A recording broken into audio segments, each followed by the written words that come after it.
അസ്സലാമു അലൈക്കും വറഹ്മത്തുള്ളാഹി വബറകാതുഹു.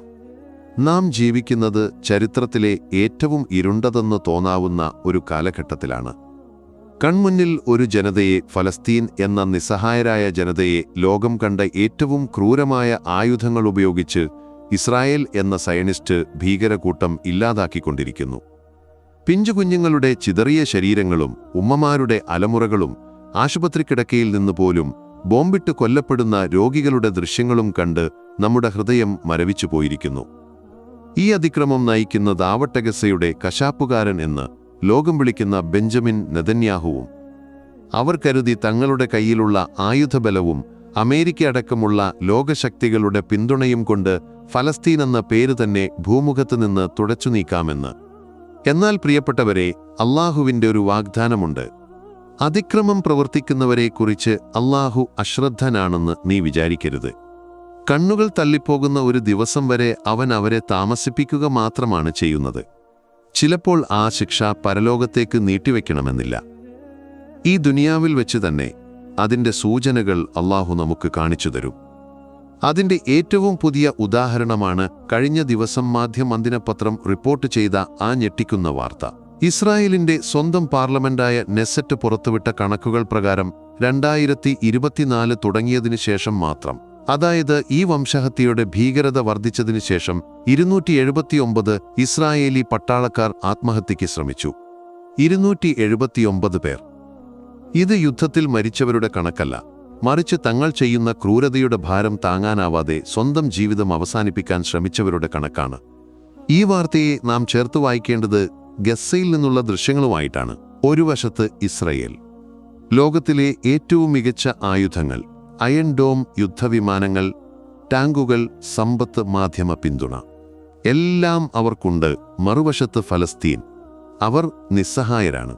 അവർക്ക് സ്വന്തമായി ഒരു സൈന്യമില്ല, മിസൈലുകളെ പ്രതിരോധിക്കാൻ സംവിധാനങ്ങളില്ല, വിഷപ്പടക്കാൻ ഒരു റൊട്ടിക്കഷ്ണം പോലുമില്ല. മരുന്നില്ലാതെ മരിക്കുന്ന കുഞ്ഞുങ്ങളാണ് അവർക്കുള്ളത്. പൂർണ്ണമായും നിസ്സഹായർ. പക്ഷേ ആ നിസ്സഹായരായ ജനതയുടെ കയ്യിൽ ഇസ്രയേലിന്റെ കയ്യിലില്ലാത്ത ഒന്നുണ്ട്.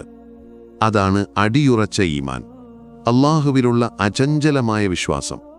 തൻ്റെ മക്കളുടെ ചിതറിയ ശരീരങ്ങൾ പെറുക്കിയെടുക്കുമ്പോഴും അൽഹംദുലില്ലാഹ് എന്ന് പറയുന്ന ആ ഉമ്മമാരെ നോക്കൂ. തകർന്ന വീടിന്റെ അവശിഷ്ടങ്ങൾക്കിടയിൽ നിന്ന് പുഞ്ചിരിയോടെ ഖുർആൻ ഓതുന്ന ആ ചെറുപ്പക്കാരനെ നോക്കൂ. അവർക്ക് നഷ്ടപ്പെടാൻ ഈ ദുനിയാവിലൊന്നുമില്ല. അവർക്കറിയാം ഈ ജീവിതം ഒരു പരീക്ഷണം മാത്രമാണെന്നും യഥാർത്ഥ വിജയം ആഖിറത്തിലാണെന്നും.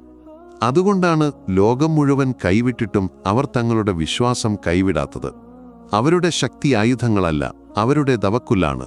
ഇനി നമുക്ക് ആ 279 പട്ടാളക്കാരിലേക്ക് തിരിച്ചുവരാം.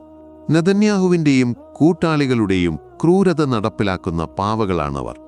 ഒരു പിഞ്ചുകുഞ്ഞിന് നേരെ നിറയൊഴിക്കാൻ, ഒരു ആശുപത്രിക്ക് നേരെ ബോംബിടാൻ, അഭയാർത്ഥി ക്യാമ്പിൽ തീയിടാൻ എന്തുതരം മനസാക്ഷിയാണ് വേണ്ടത്?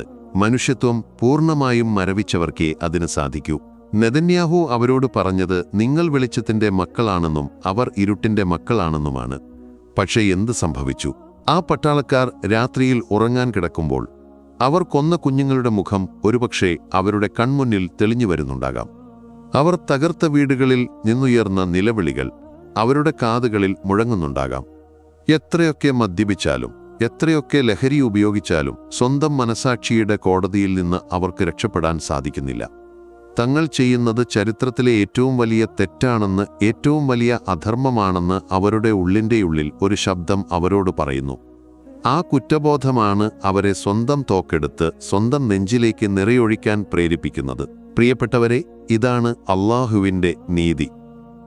അള്ളാഹുവിൻ്റെ ശിക്ഷ പല രൂപത്തിൽ വരും. ചിലപ്പോൾ അത് പ്രകൃതി ദുരന്തങ്ങളാകാം, ചിലപ്പോൾ അത് ശത്രുക്കളുടെ രൂപത്തിലാകാം. എന്നാൽ ഏറ്റവും വലിയ ശിക്ഷകളിലൊന്ന് അള്ളാഹു അവരുടെ മനസ്സമാധാനം എടുത്തുകളയുന്നതാണ്. അവരുടെ ഹൃദയങ്ങളിൽ ഭയവും നിരാശയും നിറയ്ക്കുന്നതാണ്. നെതന്യാഹുവിന് തൻ്റെ പട്ടാളക്കാർക്ക് മാരകായുധങ്ങൾ നൽകാൻ കഴിഞ്ഞേക്കും. പക്ഷേ അവർക്ക് മനസമാധാനം നൽകാൻ നെതന്യാഹുവിന് കഴിയില്ല. അയൺ ഡോം ഉപയോഗിച്ച് ഫലസ്തീനികളുടെ ദുർബലമായ റോക്കറ്റുകളെ തടയാൻ അവർക്ക് കഴിഞ്ഞേക്കും. പക്ഷെ സ്വന്തം പട്ടാളക്കാരുടെ ഉള്ളിലേക്ക് ഇരച്ചുകയറുന്ന ഭയത്തെയും കുറ്റബോധത്തെയും തടയാൻ ഒരു സാങ്കേതിക വിദ്യക്കും കഴിയില്ല. ഇസ്രായേൽ ഇന്ന് തകർന്നുകൊണ്ടിരിക്കുകയാണ്. പുറമേ നിന്ന് മാത്രമല്ല, അകത്തുനിന്നും. അവർ സ്വയം അനുഭവിക്കുന്ന ശിക്ഷയാണിത്. ഫലസ്തീനികൾ അവരുടെ വിശ്വാസം കൊണ്ട് വിജയിക്കുമ്പോൾ ഇസ്രായേൽ അവരുടെ ക്രൂരത കൊണ്ട് സ്വയം ഇല്ലാതാവുകയാണ്. ഗസ്സയിലെ സഹോദരങ്ങൾക്ക് വേണ്ടിയുള്ള നമ്മുടെ പ്രാർത്ഥനകൾ തുടരുക. അല്ലാഹുവിൻ്റെ സഹായം വിദൂരമല്ല. തീർച്ചയായും ക്ഷമിക്കുന്നവർക്കൊപ്പമാണ് അല്ലാഹു. വാഹിറു ദഅ്വാന അനിൽ ഹംദുലില്ലാഹി റബ്ബിൽ ആലമീൻ. അസ്സലാമു അലൈക്കും വറഹ്മത്തുള്ളാഹി വബറകാതുഹു. യാ നൂ